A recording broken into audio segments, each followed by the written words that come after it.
In February of this year, I launched my second Airbnb. It's an awesome cabin located near Durham, North Carolina, and it has a hot tub and fire pit, and I had a really awesome month for March, so I wanted to share you guys the numbers and how much I actually made on this property for that specific month, because right now we're in the midst of the Airbnbust, and a lot of people are losing money through Airbnb, as well as losing the conviction of it being an opportunity for you to invest in real estate, and I'm here to show you that if you do a good job, it's definitely a good option. First off, let's take a look at the property because I think it's really beautiful. So here I am hopped into Airbnb. So far, since I've launched it in February, you can see that I have some very awesome reviews. People are really happy about the property. I did get someone who put a 4 out of 5 for value, which I don't understand why they did it because they said it had great value. Sometimes people randomly do that on Airbnb, but other than that, I have 100% 5 stars and people absolutely love it and they always tell me they do. And you can see right here that it's a super nice and inviting space with the hot tub, fire pit, really well photographed, and just looks like an awesome place to stay. And a little bit more about the property. It has 2 bedrooms, 1 bathroom, a 1,000 square foot cabin, and it really is in a random middle of nowhere place, and it's sitting on 5 acres, and I have plans to add more properties to those 5 acres over time. Overall, you can see this is a really awesome Instagrammable property. Many people want to come here, and it has a very high click-through rate. Actually, if you go to my insights on Airbnb, it has over 300 or something hearts since I launched it only about 7 weeks ago now. And in this video, I'm going to go over the income that was produced in March as well as the expenses so we can see what our operating budget was for March of 2023. It's currently April 10th, and I'm just going to hop into the calendar to show you what typically on a nightly rate this actually goes for. You can see right here it has the $189 a night. So for weekdays, I usually price it around $190 for the night, and then for the weekend, it can go up anywhere between $200 to $350, with right now the average being at about $225 a night. But as we get further into the summer and further into holidays, more people are paying more money. So you can see right here for the Memorial Day weekend, where I also added a 3-night minimum, people are going to be paying a little bit more money than they would have in March of 2023.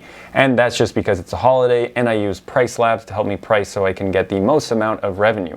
Also with Price Labs, just as an aside, I also have it so that if you're 60 days away, the prices are going to be more. So my weekday pricing for further out is $200 a night, which helps me capture more revenue if people are booking further and further out. First, let's take a look at the expenses, and I keep everything tracked on an Excel spreadsheet. I don't have to because I have a separate bank account and credit card for this property, but I like to keep up-to-date information and be pretty granular about everything that I'm spending my money on so I know exactly where it's going, so I update this anytime that I have an expense. So you can see typically I will have a cleaning fee of $100 every single time for this property, and that's what I'm paying directly to my cleaner. Here is my mortgage payment, which has a pretty high, over 8% interest payment, but it's not really a huge deal based on what's going on with the property and how profitable that it is currently. I did have to add a little bit of liability to my new insurance policy because it is now with an LLC, and so I added a little bit more liability, especially because I have that hot tub back there, want to be covered. So you can see most of the time it is just a cleaning fee. Did have an electric bill. I also pay the local county for trash, and that comes up to most of the expenses for the property, as well as internet here, and then Hospitable is what I use for my property management software, and that's what that cost is. You can see here that the total monthly payment was $2,971.99 for the operating budget. That's just to keep it operating in March, and a majority of that came from the mortgage payment as well as the cleaning fee, and I passed that cleaning fee on to the guests, but I'm not making any money off of it. And this doesn't include me holding any money for reserves or potentially any other issues that could happen down the road. In total, I had 7 bookings for the month of March, and it was roughly at around 80% occupancy for the cabin. That means of all the 31 days in March, if you multiply that by 80%, that's how many days people were actually staying at the property, which I was very surprised by. A really awesome number, and it's a place that people absolutely love and want to stay at. For April, we're looking at a pretty similar rate. Right now it's closer to 60%, but more and more people have inquired and started booking, and we'll probably get closer to that 70 to 80% range as we go on. So those 7 bookings left us with about $4,546.24 of revenue. Again, that includes all of the cleaning fees that I'm receiving as well as all of the revenue.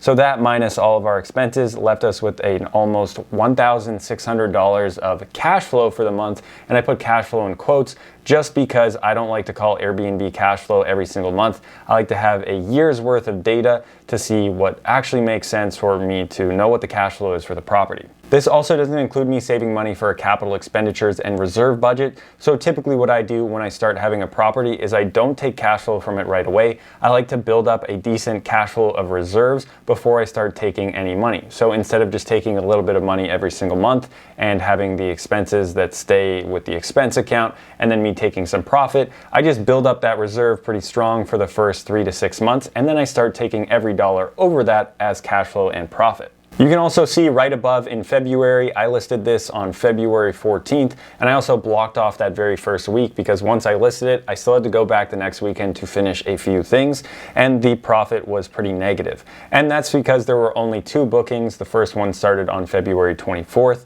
And the expense seemed pretty high for that month, even though I had no mortgage until March, because I had to spend about $900 on 1 year's worth full of propane after I listed it. So if you got rid of that expense, it still would have been a positive month, but I'm not going to get rid of that expense. So right now, this is where we are with profit for the total of the cabin. Even though we're in the so-called Airbnbust, and I think a lot of people are going to get hurt with Airbnb, this cabin is doing quite well. And I'm going to showcase right now the Instagram. If you could follow it, that would be amazing. I'm trying to build up an Instagram audience so that more people can see this property and want to book it and not just rely on Airbnb and VRBO to push the property to more eyes so that people book it, and instead utilize the Instagram channel and have more and more people see the property. You can see we have awesome videos like this reel here. We did a lot of drone footage, and actually I'm going to have someone start taking more and more video so I can post more and more content and get more and more people to see the property so I can get closer to 100% occupancy and start charging more money.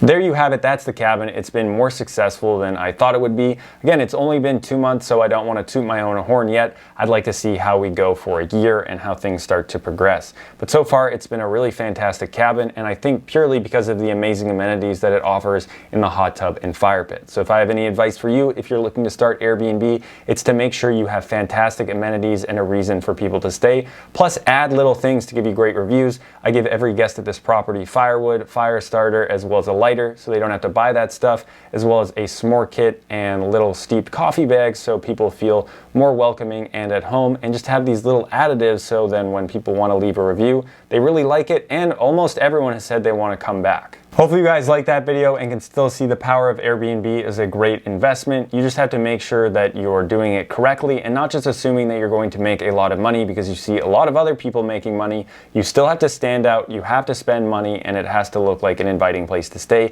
Personally, with down payment, I spent $100,000 to get this property up off the ground and running, so it definitely can cost a little bit of money for you to make a place this special so that people want to book it.